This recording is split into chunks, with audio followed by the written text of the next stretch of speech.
April 30th, friends.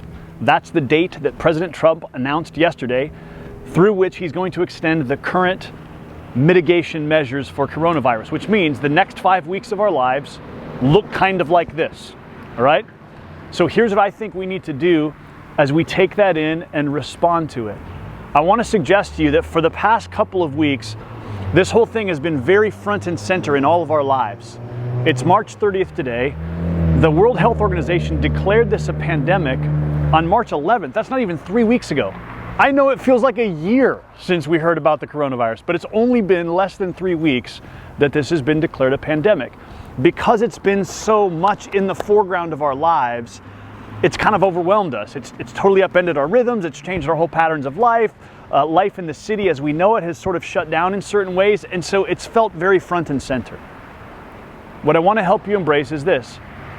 What we need as God's people is to allow this now to sit in the background of our lives. Instead of having it in the foreground, we need to just realize this is the background of our reality for the next 32 days at least. Let's let it be there. Let's let it sort of be a backdrop or a background in our everyday lives. And there are 4 things that I think can help us to do that.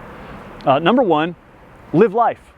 Just continue living. Just continue going on, doing what you do. I know life looks a little different right now, but we need to just embrace the daily call before the Lord just to live the life that He's placed in front of us. So just go on living life. Second, we need to look backward. I've said this before, but I want to remind you that though this is new for us in our modern lives, it's not new in Christian history. The church has weathered seasons like this before. We can look back to the plague of Cyprian in 250 AD, where 5,000 people a day were dying in the city of Rome. We can look back to the Middle Ages when the Great Black Plague swept through Europe. We can even look back more recently in the mid-1800s when there were cholera outbreaks in London due to poor sanitation.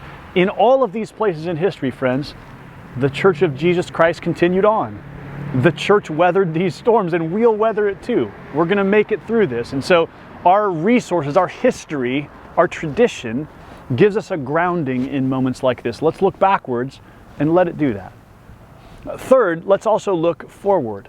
Here's what I mean by that. Remember that this disease is going to continue to progress. You've all seen the virus charts where there's a peak and things like that. So here's what that means. More people are going to get infected. The virus is going to run its course in our society. Let's look ahead and expect that and set our expectations appropriately.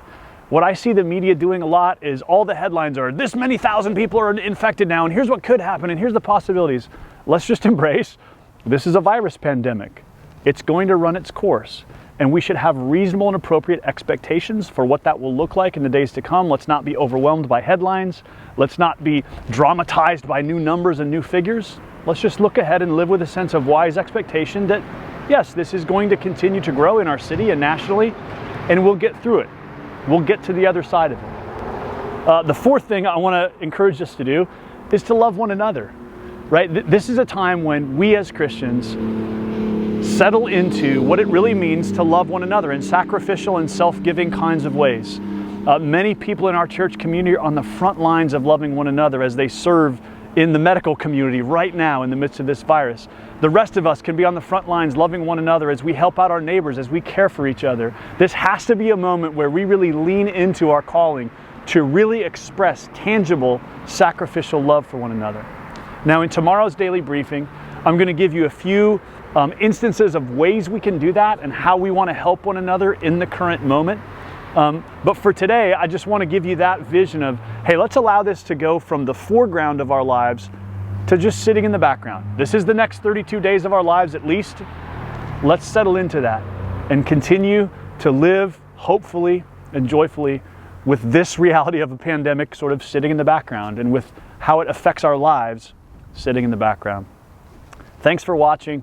We're going to hang in there and make it through these next 5 weeks or more, and I'll have another daily briefing for you tomorrow. God be with you.